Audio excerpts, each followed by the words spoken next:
Dokuza yatmışım elim karnına,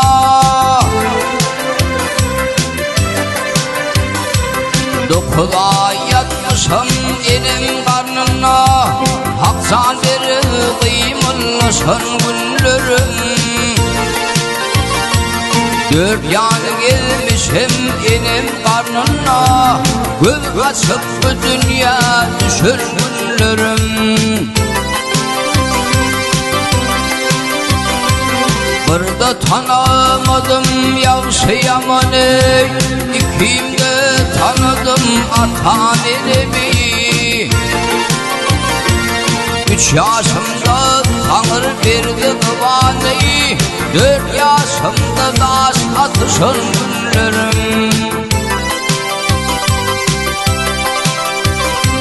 5'imi geçirdim bakır yal bilin, 5'imi geçirdim bakır yal bilin. 6 yaşta kovuluştum kabilin, 7 yaşta işim bolmaz bilin. 8'imde işim düşür günlerim.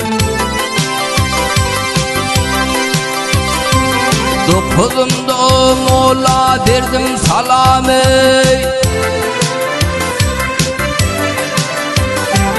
9 yaşta mola verip salamı.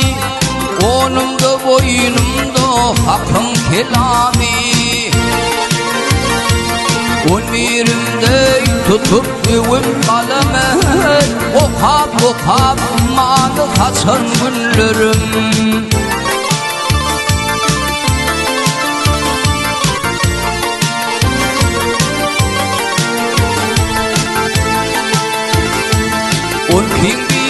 Bilin gittim 13'e, 14'ümde hefer vurdu başıma.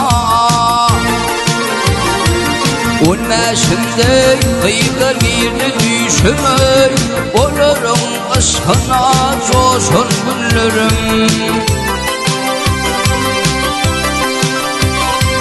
20'imde mesan geverdim, 20'imde mesan geverdim.